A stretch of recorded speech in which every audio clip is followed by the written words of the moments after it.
Hello students, कैसे हैं आप सब। एनसीईआरटी मैथ सॉल्यूशन में आपका स्वागत है। आज शुरू करते हैं क्लास 8 का पावर प्ले का जो रिमेनिंग पार्ट है वो circle the number that are same. यहाँ पर बेसिकली 5 सम दिए हुए हैं और इन पांचों को सिंप्लीफाई करना है। सिंप्लीफाई करने के बाद चेक करना है कि किन किन का वैल्यू जो है अल्टीमेट जो फाइनल वैल्यू है वो सेम आता है। तो देखिए यहाँ पर आप अगर ध्यान से देखेंगे तो आपको पता चल जाएगा कि सभी के अंदर 2 और 3 एज ए फैक्टर प्रेजेंट है। 2 या तो 3 फैक्टर होगा ही, जैसे ये तो 2 3 फैक्टर है। ये 6 को तोड़ेंगे तो 2 3 से 2 × 3 से तोड़ पाएंगे। 6 का फैक्टर 2 और 3 होगा। 18 का फैक्टर आपका 2 3 और 3 ये फैक्टर हो जाएगा। 6 का 2 और 3 फैक्टर है और यहाँ पर ये 6 इसका भी 2 और 3 फैक्टर है। तो अल्टीमेटली यही मेथड से हम लोग जाएंगे। तो पहला वाला क्वेश्चन जो है इसको कुछ सॉल्व करना नहीं है। 2 इंटू 3⁶ इसको ऐसे ही रख दीजिए। अगर बाद में ज़रूरत पड़ा तो इसको सिंप्लीफाई करेंगे, अदरवाइज ऐसे ही देख के हम लोग बता सकते हैं कि कौन कौन से नंबर सेम है या कौन कौन से डिफरेंट है। नंबर 2, तो नंबर 2 में देखिए 6 है। 6⁴ तो 6 को मैं 2 × 3 इसमें फैक्टर करके इसका पावर 4 लगा देता हूँ और 3²। बस ये हो गया आपका 2 × 3 ऑन द ब्रैकेट 4। इसको सिंप्लीफाई करूंगा तो ये 2⁴ इंटू 3⁴ इंटू 3⁴ ये मिल जाएगा। अभी इसमें देखिए 3 बेस सेम है, एक्सपोनेंट 2 और 4 है। इसको प्लस कर देंगे क्योंकि आपको पता ही है a m into a n जो होता है a equal to m plus n. तो 2⁴ इंटू 3⁶ देखिए यहाँ पर सेम हो गया, ये दोनों सेम हो गया। नंबर 3 पे आइए, तो यहाँ पर क्या करें, 6 को 3 × 2 10, ये आपको मिलेगा 3⁻10 इंटू 2⁻10। नंबर 4 में आपका है 18² इंटू 6²। इसको तोड़ेंगे कैसे, इसको 18² है तो 2 और 9, तो ऐसा करिए 2 × 3²। तो 3 3 ज़ा 9, 3 का स्क्वायर 9, 9 2 ज़ा 18। इसका फिर ये वाला स्क्वायर यहाँ बैठ गया और 6 है, 6 को भी 2 × 3 का स्क्वायर से तोड़ लीजिए। तो 2 का ये ⁻2 इंटू 2 2 ज़ा 4, 3⁻4 4 इंटू 2⁻2 इंटू 3⁻2। अभी प्लस माइनस का काम कर लीजिए। 2⁻4 इंटू 3⁻4 इंटू 6, 3⁻6, ये आपका बन गया। नंबर 5 में है 6⁻24, 2 इंटू 3⁻24, तो 2⁻24 इंटू 3⁻24, ये हो गया। तो भी बोला है हमने सिंप्लीफाई कर लिया। सिंप्लीफाई करने के बाद हमको पता चल गया कि कौन कौन सा सेम है। नंबर 1, नंबर 2 और कोई सेम है 2 4 3 6, yes. Number 4, 1 2 and 4 are same. After simplify, number 1, number 2 and number 4 are same। चलिए इसका हो गया।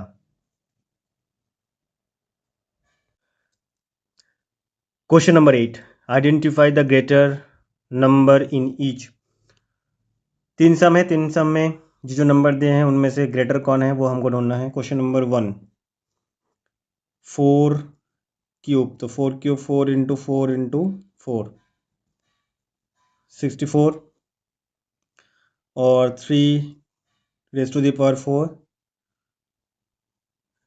ये आपका होता है 3 3 ज़ा 9, 3 ज़ा 27 into 3 81। So 3⁻4 is greater. Number 2, 2⁻8 और 8⁻2, तो 2⁻8 करिए, 2 2 ज़ा 4, 2 ज़ा 8, 16, 32, 64, 128, 256, 2 to the 4, 4 to the 8, 16, 32, 64, 128 और 128 इंटू 2 256। और यहाँ पर आपका 8 का स्क्वायर, ये 2 रेज टू द पावर 8 है, और 8 का स्क्वायर 64, तो obviously 2 raise to the power is the largest. Number 3, 100 square.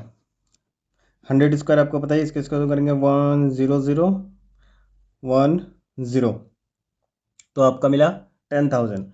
और ये 2 रेज टू द पावर 100, इसको तो 100 square is equal to 10,000, 2 raise to the power 100, तो 2 raise to the power 100 equal to 2 raise to the power 10, 2 raise to the power 10, 10 into 10 100, तो 2 raise to the power 10 का value कितना होता है? यहाँ पर था आपका 8 तक 256, तो 256 इंटू 2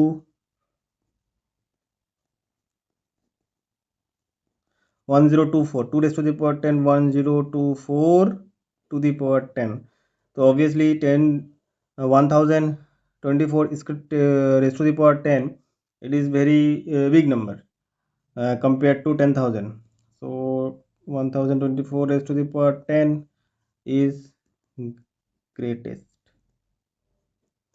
और इसमें 2 raised to the power 8 greatest, और यहाँ पर 3 raised to the power 4 ये greatest। बस यही है इन 3 क्वेश्चन का solution. Thank you. Question number 9. A dairy plans to produce 8.5 billion pack in a year. They want a unique ID code for each packet. If they choose to use the digit 0 to 9, how many digit should the code consist of?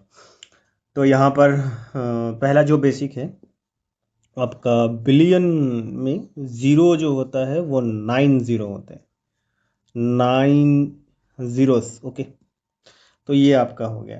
तो 8.5 billion pack आपको बनाना है, तो 8.5 into 10 to the power 9 ये आपका हो जाएगा, pack बनाना है।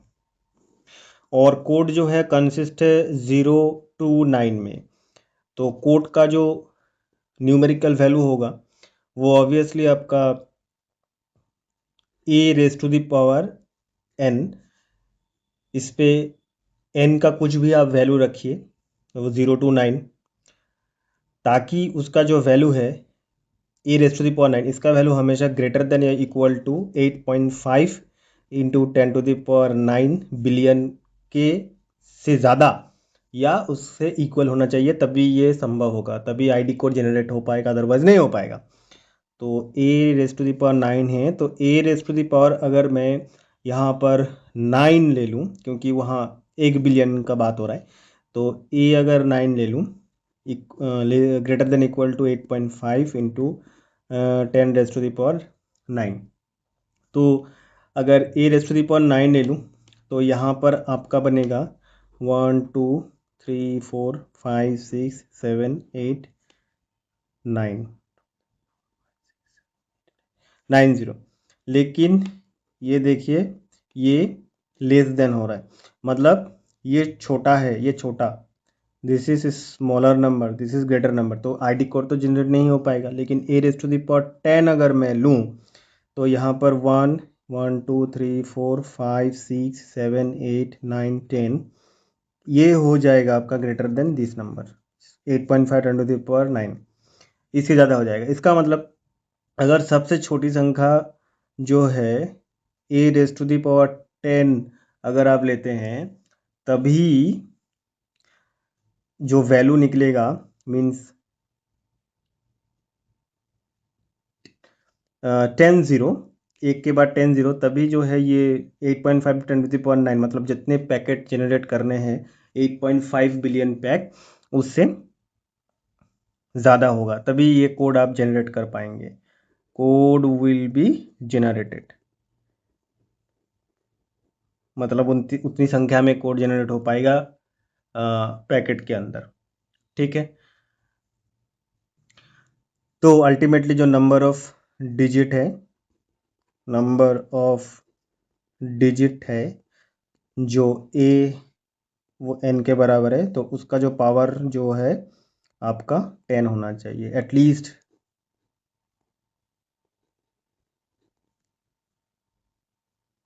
होना चाहिए। How many digit should the code consist of? तो 10 डिजिट। ये आपका हो गया क्वेश्चन नंबर 9 का answer.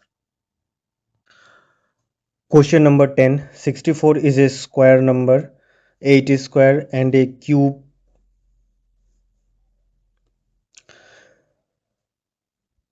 4 raised to the power 3. Are there other number that are both square and cube? Is there any way to describe such number? तो इसका one short answer होगा yes, possible है। जैसे कि देखिए 4 क्यूब आपका होता है 64 एंड 8 स्क्वायर होता है 64। तो इसका जो जनरल वे टू डिस्क्राइब है वो होता है n equal to k to the power 6, मतलब किसी भी नंबर का रेस्ट टू द पावर 6 जो होगा, जैसे 1 raise to the power 6, 2 raise to the power 6, उसके बाद 3 raise to the power 6 and so on, ऐसा करके जो भी नंबर आएगा वो बिल्कुल किसी भी नंबर का परफेक्ट क्यूब एंड किसी भी नंबर का परफेक्ट स्क्वायर बनेगा। So this is the answer of question number 10। Question number 11. A digital locker has an alphanumeric passcode of length 5. Some example are G89PO 38098, BRJKW 003AZ. How many such code are possible? ये जो question है, ये question थोड़ा सा tricky है, थोड़ा सा आपको समझना पड़ेगा, और अगर समझ लेंगे तो बहुत आसान क्वेश्चन है। Digital locker alpha numeric code है। अल्फा न्यूमेरिक जो कोड होते हैं उसमें नंबर भी होता है, अल्फ़ाबेट भी होता है, राइट। तो अल्फ़ाबेट में आपके पास A to Z यही पॉसिबिलिटीज़ है, यही पॉसिबल है, राइट। और नंबर जो है 0 से लेके 9, यहाँ आपका 10 डिजिट ये पॉसिबल है। और यहाँ पर आपको पता है A to Z 26 alphabets, 26 possible है। 10 डिजिट यहाँ पर 10 पॉसिबल है। तो कुल मिला के एक अल्फ़ा न्यूमेरिक कोड के अंदर पॉसिबिलिटीज आपका बनता है 26 + 10 = 36। और कितने डिजिट का कोड है? 5 डिजिट का कोड है। तो टोटल जो कॉम्बिनेशन आपका बनेगा, कॉम्बिनेशन जो बनेगा वो आपका बनेगा 36 raised to the power 5। That means 36 into 36 into 36 into 36 into 36, 36 raised to the power 5 बनेगा। अभी इसको कैलकुलेशन तो करना पड़ेगा, लेकिन इस कैलकुलेशन को आप दूसरी तरीके से करिए। जैसे 36 से इसको तोड़ लीजिए, जैसे 3 6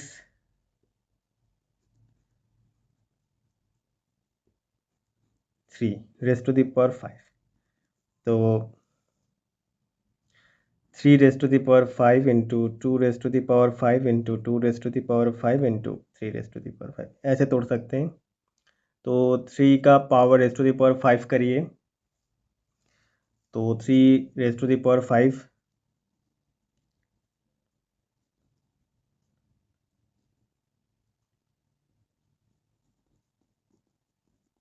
243 multiply 2 raise to the power 5 करिए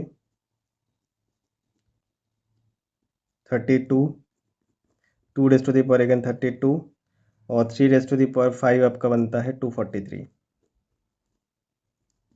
तो इसको मल्टीप्लाई करेंगे 243 इंटू 32 इंटू 32 इंटू 243, तो ये आपका टोटल कंबाइन होके बनेगा 60466176। ये आपका how many such code possible? So codes are possible. तो ये इसके साथ इसको मल्टीप्लाई करिए और जो 32 और 243 है इसको भी रिपीट मल्टीप्लाई करिए तो आपका ये बन जाएगा। नंबर 12, बहुत ही आसान सवाल। The worldwide population of sheep in 2024 is 10 raised to the power 9 and that of goat is also same. Total population of goat and sheep. बोला जा रहा है कि जो वर्ल्ड पॉपुलेशन है शिप का 2024 में वो है 10 टू द पावर 9 और गोट का भी वही सेम ही है 2024 में 10 to the power 9। Total population of goat and sheep, हमको जो total population of goat and sheep है वो ढूंढना है। तो देखिए अगर शिप का 10 टू द पावर 9 है तो गोट का भी चलिए 10 टू द पावर 9 है, ये तो आपका एक आंसर बन गया। इसको दूसरे तरीके से लिखा जा सकता है 10 + 10 कितना होता है 20 को आप 2 × 10 में तोड़ लीजिए और पावर कितना है 9 है। तो क्योंकि गोट और शिप दोनों जो ऑब्जेक्ट है नंबर n है वो 2 है, एक गोट का और शिप का, और एक एक का 10 raised to the power 9। तो ये भी इस तरीके से भी आप एक्सप्रेस करिए, इस तरीके से भी आप एक्सप्रेस करिए, दोनों ही सेम आंसर है। तो बुक में क्वेश्चन पूछा गया था कि कौन कौन सा जो नंबर है वो बुक के साथ मैच होता है। तो यहाँ पर बुक के साथ जो क्वेश्चन आपका मैच होता है वो है नंबर 4।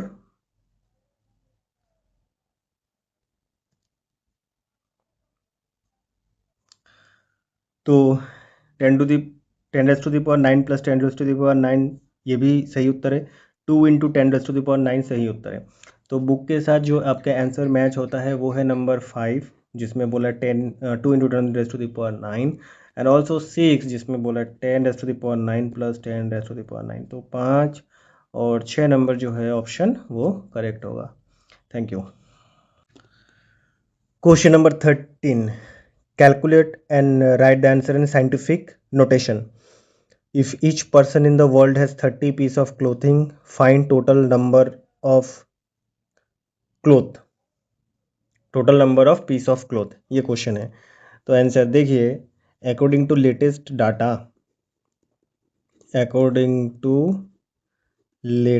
डाटा, जो वर्ल्ड पॉपुलेशन है वो अप्रॉक्स 8.3 बिलियन होता है। तो हम इसको अप्रॉक्स 8 बिलियन मानेंगे, 8 बिलियन मानेंगे, ठीक है। तो 8 बिलियन को 8 × 10 टू द पावर 9 लिख सकते हैं और हर एक के पास 30 पीसेस क्लोथ है। तो 30 × 8 × 10 टू द पावर 9 इसका वैल्यू कितना होता है 240। 30 × 240 × 10 टू द पावर 9, ये होगा आपका करेक्ट आंसर। इतने पीसेस ऑफ क्लॉथ होंगे सारे के सारे वर्ल्ड पॉपुलेशन को इकट्ठा करने के बाद, उतने पीसेस ऑफ कपड़े, अगर प्रत्येक के पास 30 पीस ऑफ कपड़े हैं तो। Question number 2, 100 million bee colonies in the world, find the number of honey bee if each colony has 50,000 bee। तो हम लोगों को क्वेश्चन पूछा है कि 100 मिलियन बी कॉलोनी है वर्ल्ड में और हम लोगों को हनी बी का जो संख्या है वो ढूंढना है अगर प्रत्येक कॉलोनी में 50,000 बी है। तो देखिए क्वेश्चन बहुत ही सिंपल है। 100 मिलियन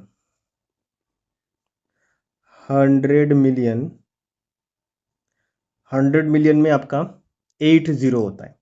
तो 1 × 10 raised to the power 8 ये बराबर होता है 100 मिलियन। ओके, तो ये संख्या हम लोग के पास है और प्रत्येक कॉलोनी में, ईच कॉलोनीज में कितने बीस हैं 50,000 बीस है।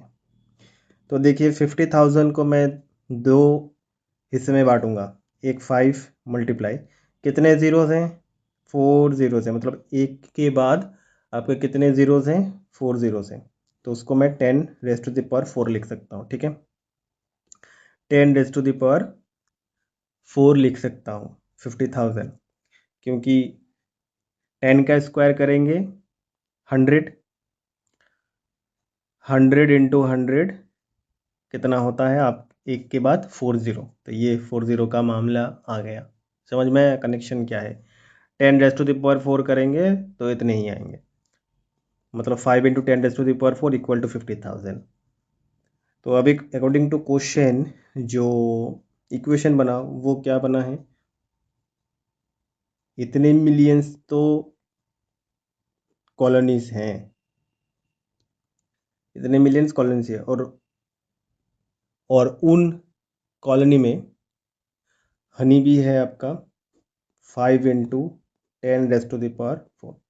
तो ये आपका संख्या मल्टीप्लाई करने के बाद जो बनेगा वो आएगा आंसर। तो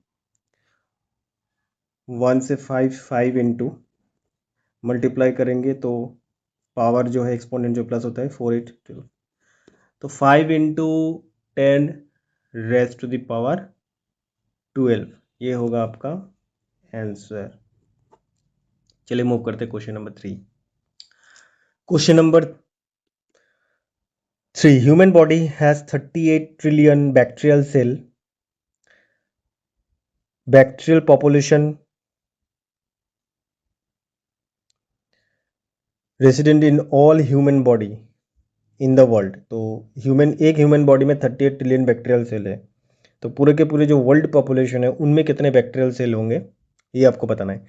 तो बेसिकली बोर्ड भी यही चाहता है कि आप जो है कॉन्सेप्चुअल नॉलेज पे ज़्यादा ध्यान दें, कॉन्सेप्ट पे और उसका एप्लीकेशन पे। आपको कॉन्सेप्ट सिखाया जा रहा है एक्सपोनेंट्स, और उसका यूज़ हो रहा है इन सब साइंटिफिक कैलकुलेशन में।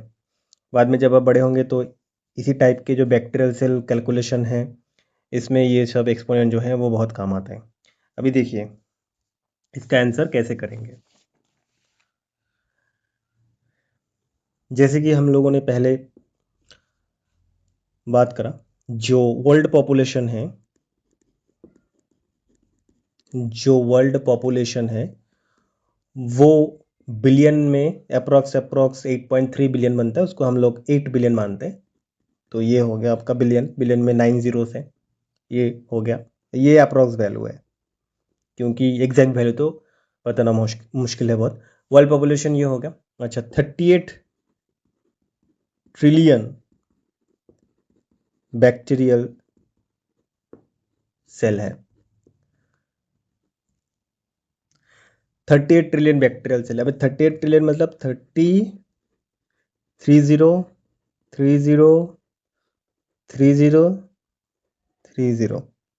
12 जीरोस होते हैं। ट्रिलियन को ऐसे दिखाया जाता है, और इसको एक्सपोनेंट फॉर्म में हम लोग लिखेंगे 3.8 ×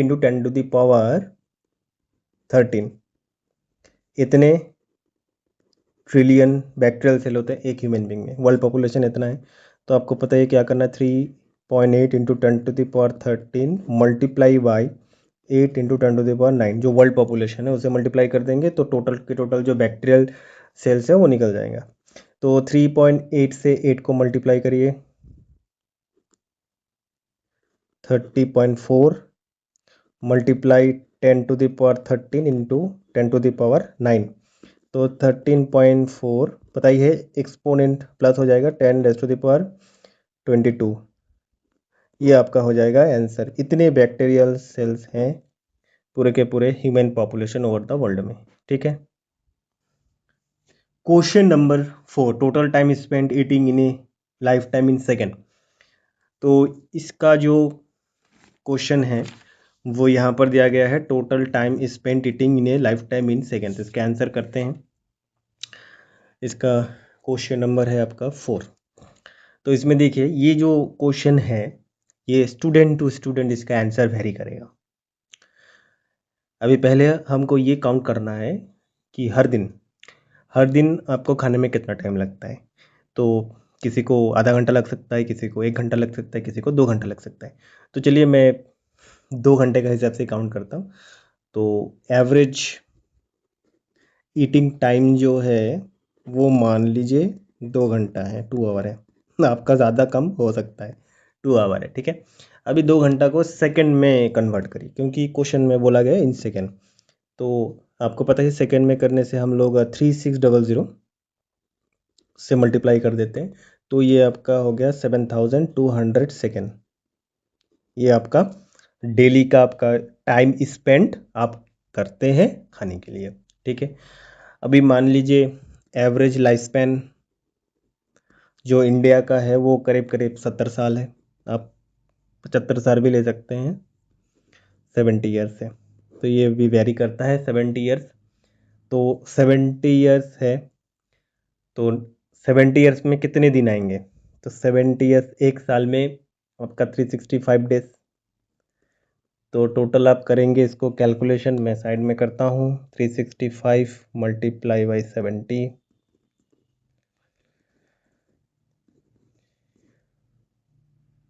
तो आपका ये हो जाता है 25,550 डेज, इतने डेज हैं। तो टोटल ईटिंग टाइम आप कैलकुलेट कर लीजिए, उसके बाद तो कुछ बचा नहीं है। टोटल टाइम स्पेंट कितना हो जाएगा? सेकेंड है 7200 मल्टीप्लाई आपका डेज है 25,550 डेज। बस ये हो गया। अभी इसको इससे मल्टीप्लाई करके आप उतना सेकंड का डायरेक्ट आंसर दे सकते हैं, या फिर इसको एक्सपोनेंट फॉर्म में लिख सकते हैं। तो 25550 मल्टीप्लाई 72,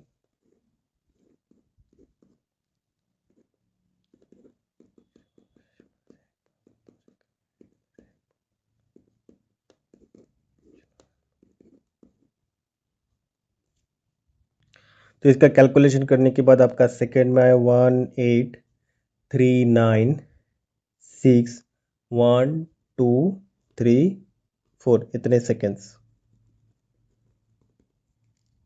अभी इसको एक्सपोनेंट फॉर्म में लिखेंगे। एक्सपोनेंट फॉर्म में लिखने का तरीका जो होता है, आप 1 के बाद कितने डिजिट है वो काउंट करिए। 1 2 3 4 5 6 7 8, इसका मतलब 10 टू द पावर 8 यहाँ पर आ जाएगा। और यहाँ पर 1.8396, ये इतने सेकेंड्स होंगे। इससे मल्टीप्लाई करिएगा तो यही वैल्यू आएगा। ओके, तो ये होता है एक्सपोनेंट लिखने का तरीका। Question number 14, what was the date 1 अरब / 1 बिलियन सेकेंड एगो? तो इंडियन सिस्टम में 1 अरब जो होता है वो 10⁻⁹ के बराबर होता है। 1 बिलियन इक्वल टू बिलियन। तो हम पहले क्या करेंगे, सेकेंड से को, तो पहले ढूंढेंगे एक ईयर में कितने सेकेंड्स होते हैं। तो क्योंकि यहाँ पर बहुत सारे ईयर्स आएंगे तो लीप ईयर भी काउंट करना ज़रूरी होता है। तो यहाँ पर हम लोग मान लेते हैं अप्रॉक्स 365 डेज और लीप ईयर काउंट का 0.25, इतने एक साल में इतने डेज। उसके बाद इतने डेज, एक डेज में आपका 24 घंटे, 24 घंटे में एक घंटे में आपका 60 मिनट, और प्रत्येक मिनट में आपका 60 सेकेंड।